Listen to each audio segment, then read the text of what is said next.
And keep it going, you guys, for my buddy, the craziest man in show business. Give it up for Martin!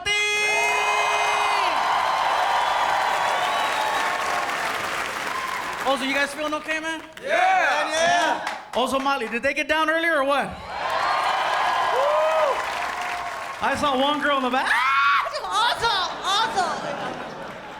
And Martin was there to pick her up, weren't you? Nice.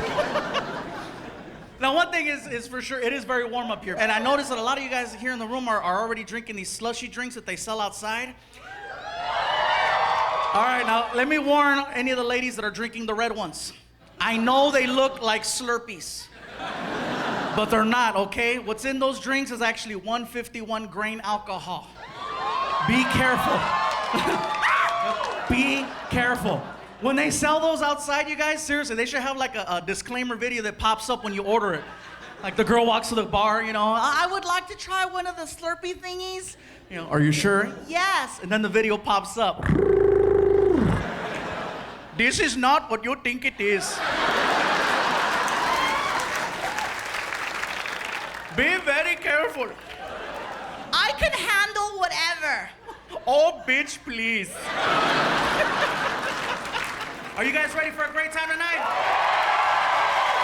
Martin, are you ready? Let's do it, player. Ozo, are you ready? Yeah! Kicking off our new season of Stand Up Revolution, you guys, is a friend of ours that we've been touring with for the last 4 months. Believe me when I tell you, this guy is a superstar in the making. Coming to you all the way from South Africa.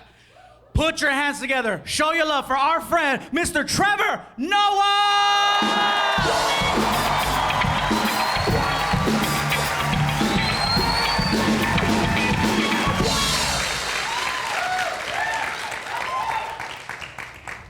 Good evening. Sorry, I get nervous no matter how many times I do this. I just find comedy so similar to sex for me. Well, it's exactly like sex when you think about it. Me, the comedian, playing the role of the man. You, the audience, playing the role of the woman. Because it's my job to satisfy you.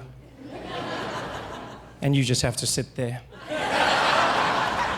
And then just like sex, my success or failure will somehow be determined by how much noise you make during my performance.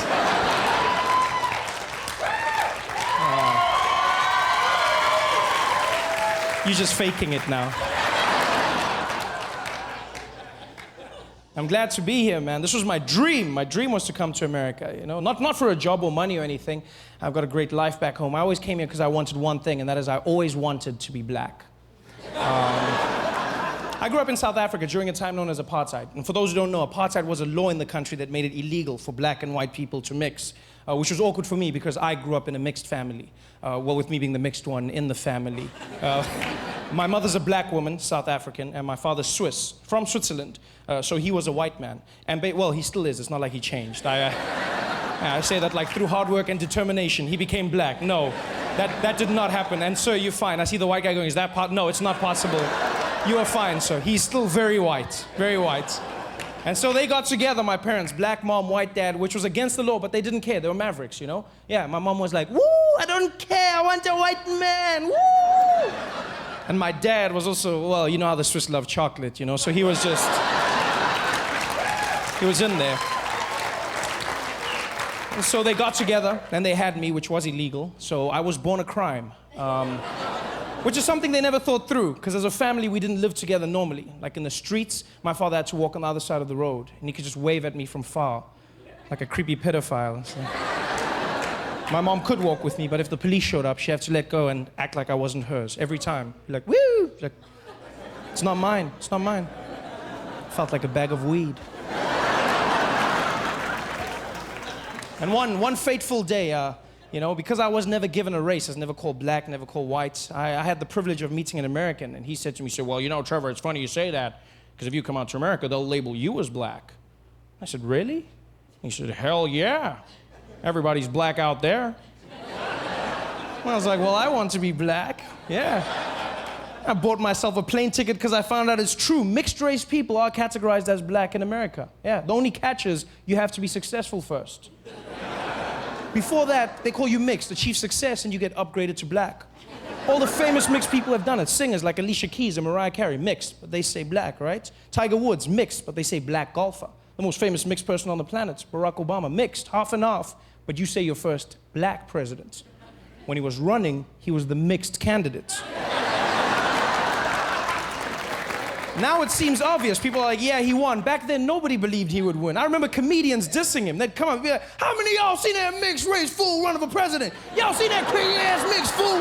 How some mixed fool gonna come in? Even a black man can't win. This mixed fool thing gonna win. He gonna win shit. Ain't no mixed fool. I ain't seen no mixed fool coming out here winning in the United States. That mixed fool, that mixed fool. And then he won, and all of a sudden they were like, my nigga.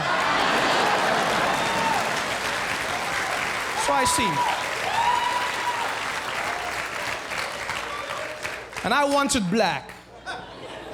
So I bought myself a plane ticket. Yeah, 18 hours of flying, that's what I had to sit through. 18 hours of non-stop flying. I didn't sleep a wink. I sat on that plane and I watched every single black American movie and TV show I could find just so I could practice being black. I was not gonna mess up that black opportunity. I just sat there like a madman in my chair, just like watching movies, practicing. Yeah, yeah, you know what I mean, you know what I mean? Yeah, yeah. Oh, you laugh, but I landed in Miami and I was fluent in my black American. For shizzle my nizzle, I was just, yeah. I was so black, I was even laughing black. I was like, ha, ha, ha. Yeah, my man. I was super black. Till some guy came up to me and was like, oh yeah, papi. Ya llegamos, eh? 18 hours of flying and I still wasn't black. I was Puerto Rican. You guys have been great. Thanks for having me. Ladies and gentlemen, keep it going for Trevor Noah! We'll be right back with more Stand-Up Revolution!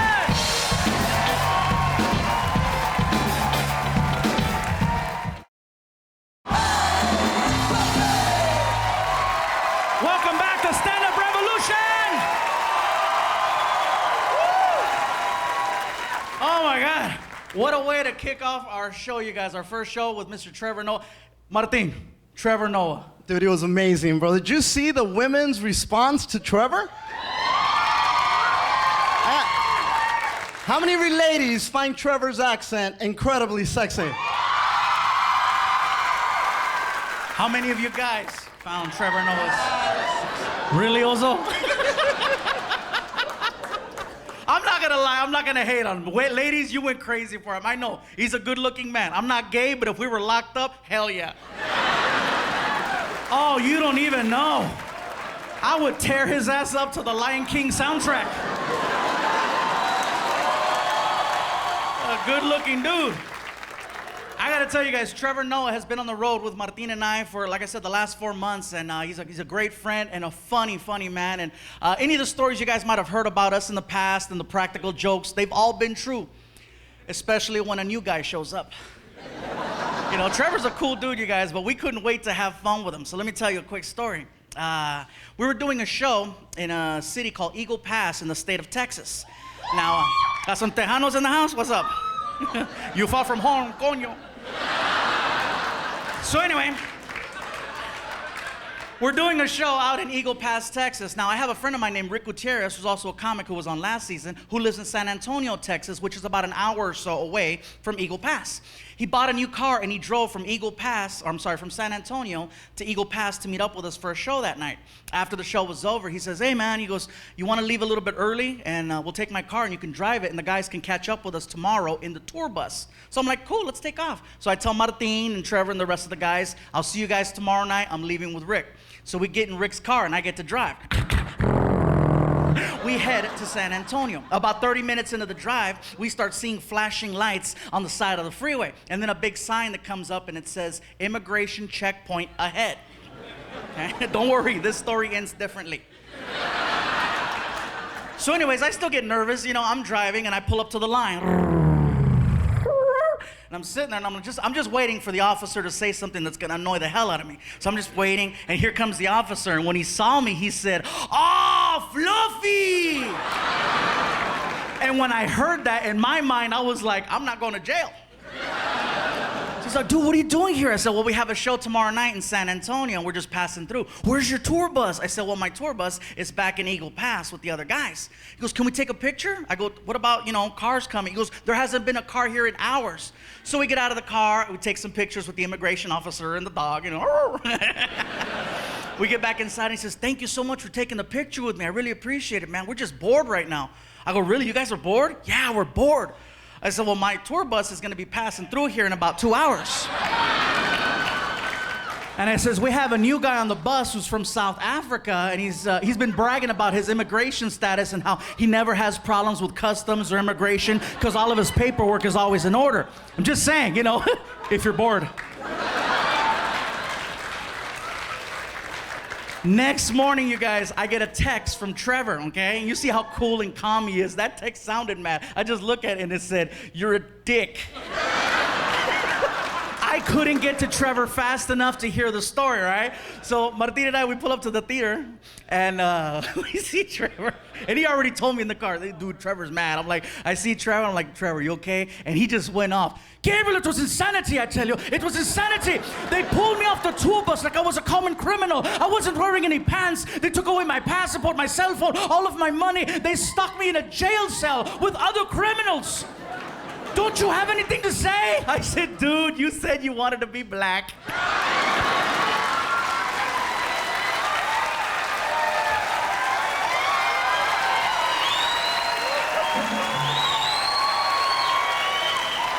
Ladies and gentlemen, we'll be right back with more Stand Up Revolution.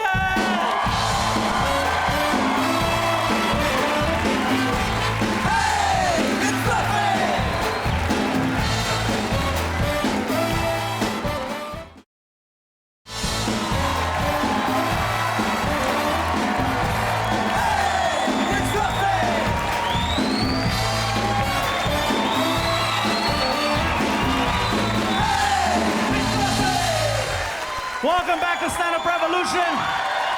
Keep it going for Ozo Male. Are you guys ready for more show? Martin, are you ready? I'm ready, player. Let's do it. Ozo, you ready? Yeah!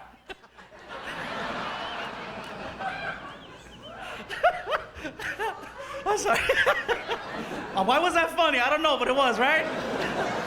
Ladies and gentlemen, coming to the stage, our next performer. I had the pleasure of working with him on one of the biggest comedy shows in the world, the Wild 94.9 Comedy Show in San Francisco with over 20,000 people. And I saw him go on stage and rip the building apart. Put your hands together, show your love for Mr. Davidoff.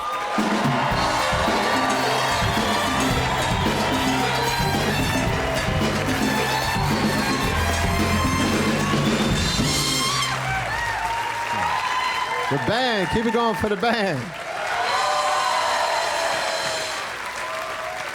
Hi, everybody. That was funny, Gabe. I've been, first of all, lower your expectations. It's a strange world we live in, isn't it? For the viewers at home, if you don't know, we're shooting this right next door to the Seminole Indian Hard Rock Casino. And I've been staying there for the last day, and I haven't seen a single Indian. I haven't seen one Indian there. And then you realize the government grants the American Indian gaming permits as reparations for past wrongs. Just seemed like a funny way to say sorry to somebody, The government was like, hey, Indians, gather around. You know how we raped and murdered and obliterated your culture? Do you guys like blackjack? You could love this game, fellas. And then I feel like the culture is just shifting. I turn on the news, and I just got a TV for 2 years. 2 years, I shut my TV off. I didn't want to watch it, and I turned it back on, and I realized things have shifted, right? There must be 15 shows now about people's jobs. Is Ice Road Trucker and Axeman and Dirty Job and Dangerous Job. Unemployment is so high, we're watching people work. You know what I mean? Somebody's out there with a remote, like, quiet down, they're working. And the other dude is like, turn on Star Trek. You're like, nah, too realistic. These guys have health care, you gotta see, this is crazy. That guy's covered, you know? And then you realize, I just saw, do you see that story in the news? A crane fell on a building and people died. And the construction company is being investigated by the city. So the company issued a press release, said there's no sense investigating us because we're gonna be conducting our own investigation. I was like, oh, there's no conflict of interest there. Why can't an individual do that? Cops come up to me, you're being investigated for a burglary. I'd be like, you can do that, but there's really no sense because I'm conducting an investigation. If I find out I took any of that, I'll come down on me harder than your people ever would. No sense both of us working the case, officer. Stop lying to me. Stop lying. I was just watching a special on Christopher Columbus. And after a while, I'm like, we're still celebrating Columbus. What did Columbus do? What did he do? He discovered America? How do you discover something that already had 7 million Indians living there? How's that a discovery? That's like I take your drink and you're like, what the? And I'm like, look at what I just discovered, man. It's not a discovery. It's a discovery for white people, but that doesn't make it a discovery. Did the first black guy who banged a white chick run back to the village like, fellas, you know they make this in white? This is my discovery. You see? You see that? Those are white! And then I'm walking through the casino. I don't know. You guys will cut this set together, right? I think what we're all asking one another is, why do gay guys often look like they just smell cookies?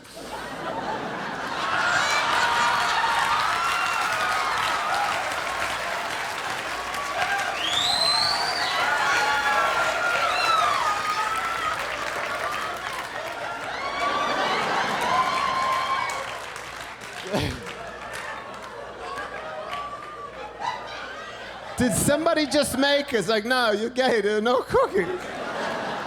I love the gay man.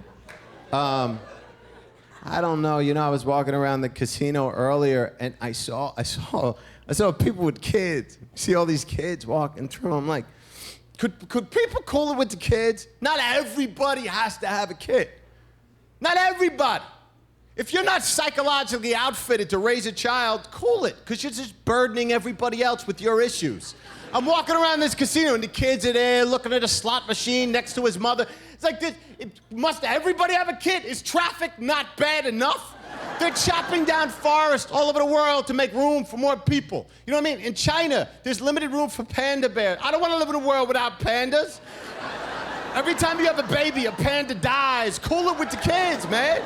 You know what I mean? And then everybody's like, my friend just had a kid. I'm like, what are you doing? He goes, oh, you got to try it. It's like, do I have to try it? Is that something I should try? What's it, a new kind of weed? What if I don't like it? Can I put it out? Nah, he's messing up in school. You take him. What do you mean, try it?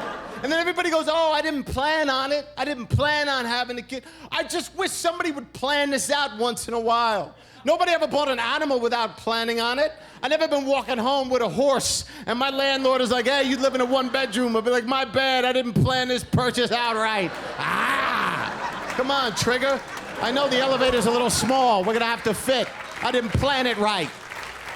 Stop it, man. Can't we have a screening process? Just some sort of basic questionnaire. You wanna have a baby? Fill it out.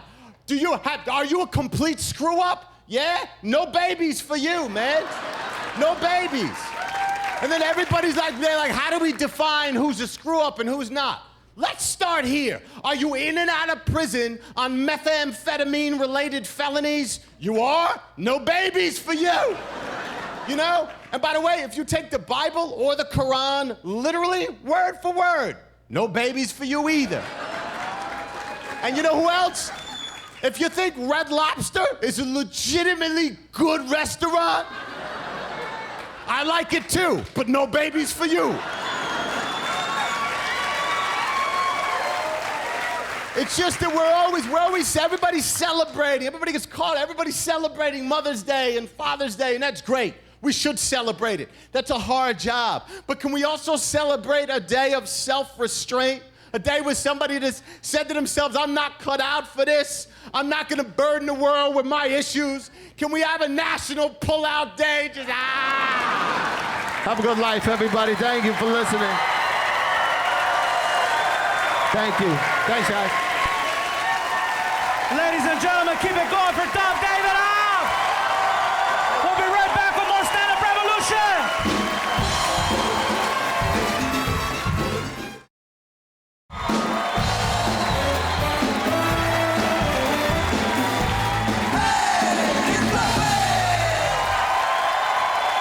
Welcome back to Stand Up Revolution. My name is Gabriel Iglesias, the artist formerly known as El Pikachu! You guys, last year on season 1 of Stand Up Revolution, we were very honored that Ozo Motley wrote that song, Hey, It's Fluffy, and we did a really cool music video where I got to pick up Martin and the Beetle, and it was really fun. And this time around, you guys, we got to do it again. We got a new music video, and this time the new song, of course, was the theme song from last season, Stand Up Revolution. So now, ladies and gentlemen, the world premiere of Stand Up Revolution by Ozo Motley.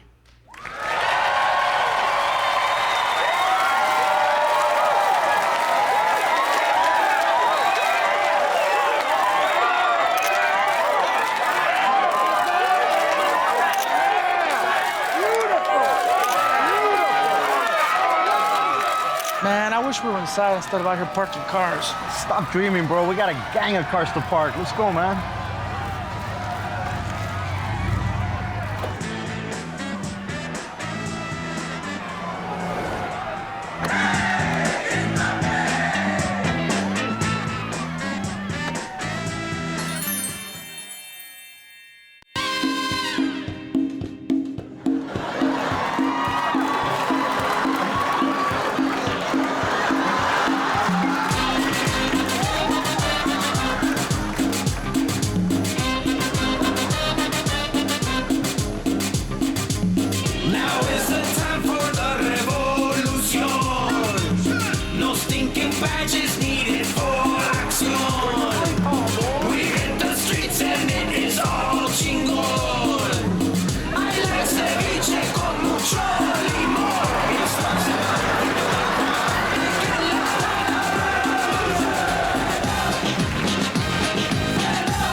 On empty, sin razón. Need some fuel to fill the run zone. Protest to the left, to the right, I'm on. Roach coat serving up tortas y tacos. What protest? I'm ordering nachos. Jump in the truck, it's a straight takeover. Hooking up rough for all of these vatos.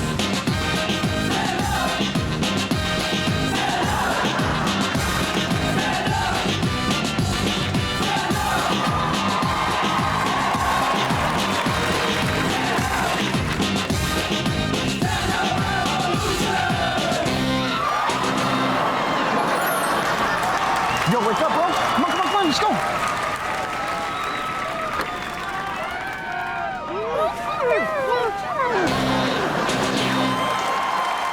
Ladies and gentlemen, there you have it. Thank you guys for joining us. We'll see you next week with more Stand